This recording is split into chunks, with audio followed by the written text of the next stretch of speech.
নগদ AIUDFৰ মুৰব্বী বদৰুদ্দিন আজমল 2024 নিৰ্বাচনত AIUDFে বিৰোধী ঐক্য মঞ্চৰ সংযোগ নহয়। গৌৰৱ গগৈ সৰু ল'ৰা ৰকিবুল হুছেইন 108 আৰু বিজেপিৰ এজেণ্ট। ৱেচিক অসমত আহিলে আদৰণি জনাম, 2 তাৰিখে নিমন্ত্ৰণ পঠাম। বিহাৰৰ নিৰ্বাচনত ৰেল ভৰি ভৰি মানুহ গৈ ভোট প্ৰদান কৰিছে, যিটো অসমত হ'বলৈ নিদিও বদৰুদ্দিন আজমল।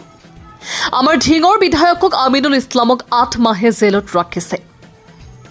জেলত থকাটো কংগ্ৰেছে বিচাৰি আছে, সেই সমষ্টিত কংগ্ৰেছে প্ৰাৰ্থী প্ৰক্ষেপ কৰিব।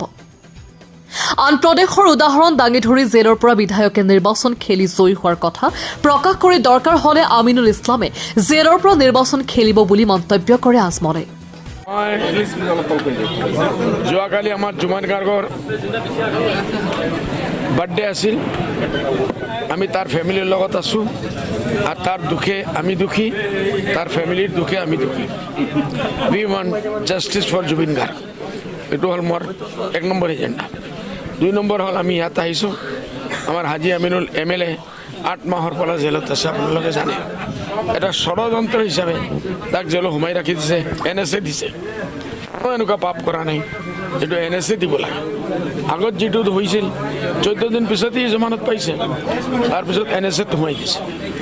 পলিটিকেল মটিভেশ্যন এইটোৰ ভিতৰত ইণ্টেনশ্যন আছে, আমি খোলাখুলি দেখি আছোঁ পলিটিকেলি চাৰ্জ কৰাৰ কাৰণে। গ'লে আমি আপোনালোকে ভয় নকৰিব, আমি ইয়াৰ পৰা সুপ্ৰিম কোৰ্টলৈকে যাম। আজি আহিছোঁ দেখিছোঁ, আৰু প্ৰয়োজন হ'লে আমি সুপ্ৰিম কোৰ্টলৈকে যাম। তথাপিও যদি গভৰ্ণমেণ্টে নেৰে, কংগ্ৰেছে বিচাৰি আছে এই মানুহজন জেলত থাকক। কংগ্ৰেছী বিধায়ক যে তাত লৰিব, সি ইণ্টাৰেষ্টেড।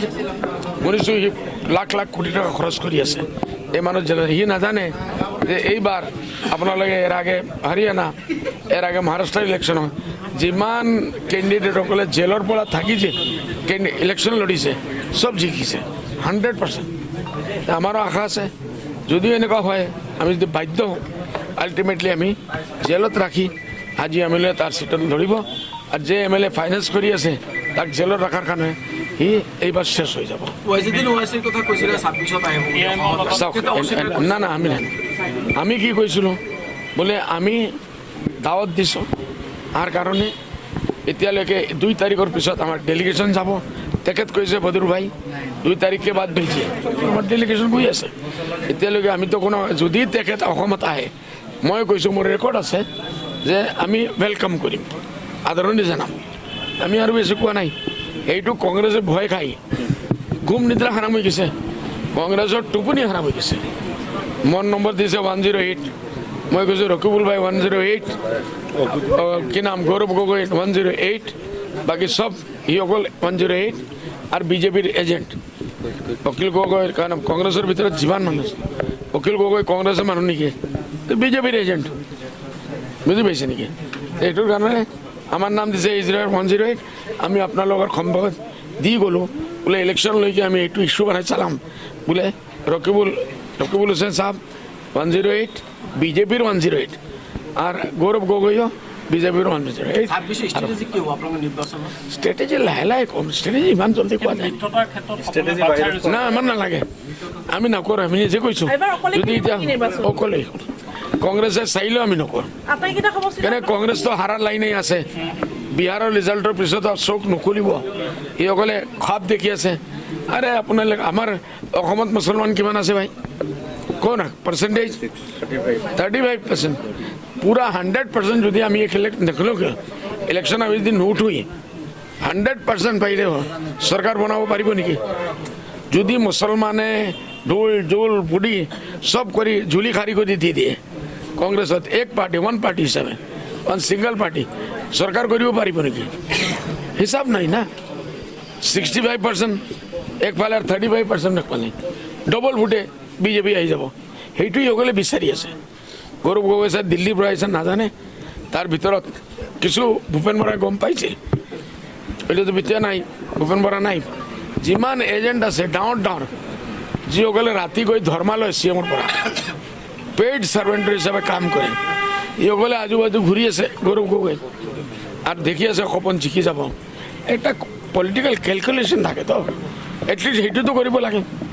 অ'কে মানে 26 আগত মিত্ৰতা কোনো ক্ষেত্ৰত এআইডিএফৰ লগত না না আমি নকৰোঁ, কোনে কৰিব, আমি নকৰোঁ। অ'কে, আমাৰ নম্বৰ 1 টাৰ্গেট হ'ল বিজেপি আৰু CM সাহেব। এছআৰ ওপৰত কি ক'ব? এছআৰ জি স্পেচিয়েল ৰিভিজন যোনটো কৰিব ওলাইছে, এইটো আমি চাওঁ কি আহে। SR কৰা নাই আমাৰ ইয়াত, SR ডাইৰেক্ট বেছি কৰি দিছে। প্ৰত্যেকজন ভোটাৰৰ নাম ভোটাৰ লিষ্টত আহিব লাগিব। এই যে আজিকালি এইটো বিহাৰত হৈছে যে হঠাৎ 15 দিন আগে আনি মহাৰাষ্ট্ৰৰ পৰা মানুহ লৈ গৈছে, হাৰিয়ানাৰ পৰা লৈ গৈছে, গোটেই বিজেপি ভাৰতবৰ্ষত আছে, ট্ৰেইন ভৰি ভৰি লৈ গৈ এই মানুহবিলাকে 10 দিন আগে গৈ নাম লেখাইছে, এলিজিবল হৈ গ'ল, ভোট দিব পাৰে। ভাই এইটোতো 100% খেলি মেলি না, একদম বদমাছি। এইটো আমি ইয়াত হ'বলৈ নিদিওঁ। আমিনুল ইছলাম চাহাব তেখেতৰ লগত আমি সাক্ষাৎ কৰিবলৈ জেলখানাত আহিছিলোঁ। আমাৰ মাননীয় সভাপতি মৌলানা বদৰুদ্দিন আজমল চাহাব তেখেতে আহিছিল, তেখেতৰ লগত আমি আহিছিলোঁ, তেখেতক সাক্ষাৎ পালোঁ। আমি তেখেতৰ স্বাস্থ্যৰ বুজ ল'লোঁ আৰু যিহেতু ষড়যন্ত্ৰৰ বলি হৈ আজি 7 মাহৰ পৰা তেখেতে এটা আবদ্ধ হৈ আছে, মানসিকভাৱে ভাগি পৰাটো স্বাভাৱিক কথা, কিন্তু তেখেতে নিজকে যথেষ্ট চম্ভালি ৰাখিছে। আপোনালোকে জানে যে অসমৰ বঞ্চিত মানুহৰ এজন কণ্ঠ আলহাজ আমিনুল ইছলাম চাহাব বিধানসভাত সদায় অসমৰ হকে, অসমৰ স্বাৰ্থত মাত মতা এজন ব্যক্তি। সকলো জাতি জনগোষ্ঠীৰ কাৰণে তেখেতে বিধানসভাত মাত মাতে। সেই কণ্ঠটো আজি চৰকাৰে ৰুদ্ধ কৰি ৰাখিছে।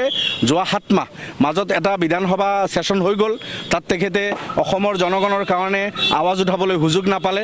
আকৌ 25 তাৰিখৰ পৰা বিধানসভাৰ অধিৱেশন আছে। এই বিধানসভাতো তেখেতে আমি লক্ষ্য কৰিছোঁ 25 তাৰিখ আহিলে, তথাপি আমি আশাবাদী। ইতিমধ্যে তেখেতৰ কেছটোৰ হিয়াৰিং হৈ গৈছে, জাজমেণ্টটো ৰিজাৰ্ভত আছে। 2-4 দিনৰ ভিতৰত জাজমেণ্টটো আহিব বুলি এডভোকেটে আমাক জনাইছে। আমি আশাবাদী 2-4 দিনৰ ভিতৰত তেখেতৰ জাজমেণ্ট আহিলে ভাল হ'ব। অনাৰেবল হাইকোৰ্টৰ পৰা আমি বেল পাম, কিয়নো তেখেতক যি কাৰণে কাৰাৰুদ্ধ কৰিছে সেই কেছটোতো 14 দিনতে নগাঁও ছেশ্যন কোৰ্টত তেখেতক বেল দিছিল। যি কেছত তেখেতক বেল দিছে ছেশ্যন কোৰ্টে, সেই কেছত অসম চৰকাৰ, হোম মিনিষ্টাৰ হেমন্ত বিশ্বৰ দৰে এজন ব্যক্তি, তেখেতে ষড়যন্ত্ৰমূলকভাৱে আমাৰ এইজন বিধায়কক তেখেতে NSA লগাই আজি 7 মাহ কাৰাৰুদ্ধ কৰি ৰাখিছে। গতিকে অসম চৰকাৰৰ এই নিকৃষ্ট আৰু নিজ মানসিকতাৰ পৰিচয় দি এখেতক কাৰাৰুদ্ধ কৰাৰ এই ঘটনাকটো আমি কণ্ডেম আগতো বহুবাৰ কৰিছোঁ। আৰু এতিয়া যিহেতু আইনী যুঁজ আমি যুঁজি আছোঁ, আমি আশাবাদী হাইকোৰ্টৰ পৰা, অনাৰেবল হাইকোৰ্টৰ পৰা আমি জাষ্টিছ পাম আৰু তেখেতে কম দিনৰ ভিতৰত ওলাই আমাৰ মাজত আহিব। আকৌ অসমৰ বঞ্চিত লাঞ্ছিত মানুহৰ হৈ তেখেতে আগত যেনেকৈ মাত মাতিছিল তেনেকৈ মাত মাতি যাব, কাম কৰিব। এইটো হ'ল 1 নম্বৰ কথা। তেখেতৰ স্বাস্থ্য মোটামুটি ঠিকে আছে। আমাৰ মাননীয় সভাপতি আজি কৈছে, আমি আশাবাদী হাইকোৰ্টৰ পৰা তেখেতৰ বেল হ'ব। 1% যদি কিবা কাৰণত যদি বেল নহয়, আমি সুপ্ৰিম কোৰ্টলৈকে যাম, সুপ্ৰিম কোৰ্টত আমি যুঁজিম। আশাবাদী তাৰ পৰা আমি অতি সোনকালে বেল পাম। যিহেতু সন্মুখত নিৰ্বাচন 4 মাহ পিছত, তেখেতে নিৰ্বাচনত অৱতীৰ্ণ হ'ব। নিশ্চিতভাৱে তেখেতৰ টিকেটটো আমাৰ মাননীয় সভাপতি ঘোষণাই কৰিছে যে তেখেত আমাৰ নিৰ্বাচন খেলিব। তাৰ পিছতো যদি কিবা কাৰণবশতঃ যদি তেখেতে এই কেইমাহৰ ভিতৰত জেলৰ পৰা মুক্তি নাপায়, চৰকাৰৰ ষড়যন্ত্ৰ বলি হৈয়ে যায়, গভৰ্ণমেণ্ট পক্ষে যদি সঁচাই মিছা তেখেতৰ বিৰুদ্ধে এফিডেভিট ছাবমিট কৰি তেখেতক ওলাবলৈ নিদিয়াৰ ষড়যন্ত্ৰ কৰে, তেতিয়াহ'লে হাজী আমিনুল ইছলাম চাহাব জেলৰ পৰা নিৰ্বাচন খেলিব। নগাঁৱৰ জনগণ, তেখেতৰ সমষ্টিৰ জনগণ, তেখেতৰ হৈ প্ৰত্যেকজন ব্যক্তি হাজী আমিনুল ইছলাম হৈ তেখেতসকলে নিৰ্বাচনত অৱতীৰ্ণ হ'ব। আৰু আপোনালোকৰ হাজী আমিনুল ইছলাম চাহাব যদি তেনেকুৱা নহওক অৱস্থা, তেনেকুৱা হ'লে জেলৰ পৰা নিৰ্বাচন খেলাটো নিশ্চিত। এই কথা আমাৰ মাননীয় সভাপতি আজি ঘোষণা কৰিছে। কোনটো সমষ্টিৰ পৰা খেলিব সেইটো দলে সিদ্ধান্ত ল'ব আৰু তেখেতৰ লগত পৰামৰ্শ কৰি মাননীয় সভাপতি আলহাজ আমিনুল ইছলাম চাহাবৰ লগত আলোচনা কৰি সিদ্ধান্ত ল'ব যে কোন সমষ্টিত তেখেতে খেলিব। তেখেতে হাজী আমিনুল ইছলাম যদি মোৰ সমষ্টিত ইলেকশ্যন খেলিব যায়, ময়ো মোৰ সমষ্টি এৰি দিম যে আপুনি আহক খেলক। আপুনি মোৰ সমষ্টিৰ পৰা খেলি আপুনি বিধায়ক হওক, তেনেকুৱা ঠাইত তেখেতৰ কাৰণে আমাৰ মনত আছে। ইংগিত দিছে যে আমিনুল বিৰুদ্ধে যদি কংগ্ৰেছ নেতাই ষড়যন্ত্ৰ কৰা বুলি, এইটো ক্ষেত্ৰত চাব, কংগ্ৰেছ নেতাক প্ৰপগণ্ডা কৰি আছে যে আমিনুল ইছলাম চাহাবৰ লগত দল নাই, তেখেতো জেলত আছে, দলে খবৰ লোৱা নাই। সেইজন কংগ্ৰেছী নেতাই নাজানে যে আইনী মেৰপেচত মানে চৰকাৰে সোমাই দিছে।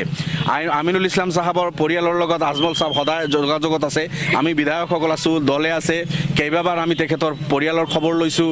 তেখেতৰ পৰিয়ালে আমাৰ লগত যোগাযোগত থাকি আমি যৌথভাৱে এডভোকেট লগাই আমি কেছ যুঁজি আছোঁ। মৌলানা আজমল চাহাবৰ, সভাপতি চাহাবৰ পৰামৰ্শ সাপেক্ষে তেখেতে সদায় আপডেট লৈ থাকে। থাকে, যেতিয়াই কেছৰ হিয়াৰিং হয় প্ৰত্যেক মাহতে আমাৰ বিধায়কসকল আহি এখেতৰ লগত আমি সাক্ষাৎ কৰি গৈ আছোঁ। 15 দিন আগত আশ্ৰাফুল হুছেইনৰ আৰু এটা টীম আহি এটা সাক্ষাৎ কৰি গৈছে। আমাৰ বছিৰ কাছেমি চাহাব আহিছে, আমি আহিছোঁ, আমি তৃতীয়বাৰ মই আজি আহিলোঁ। আমাৰ মাননীয় সভাপতি তেখেতে আপোনালোকে জানে আজমল চাহাব যোৱা 8 মাহ অসমত নাছিল।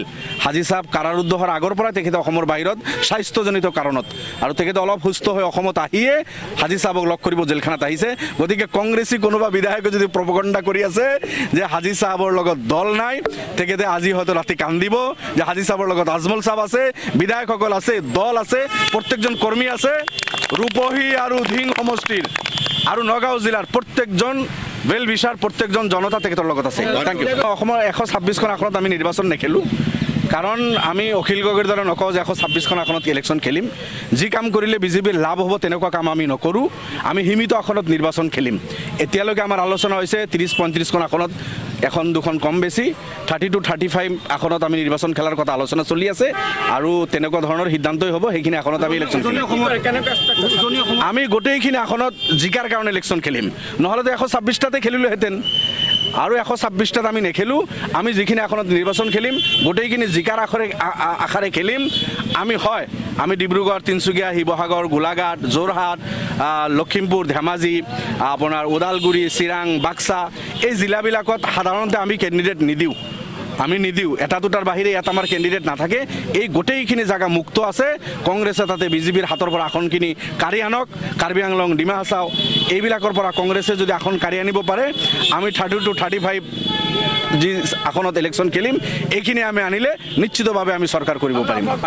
কংগ্ৰেছৰ লগত আমাৰ কোনো যুঁজ নাই। কংগ্ৰেছৰ কাৰণত আমি ইমান জিলা এৰিয়ে দিছোঁ, মুক্ত কৰি থৈছোঁ। অলমষ্ট 90+ আসনত আমি ইলেকশ্যন নেখেলোঁ।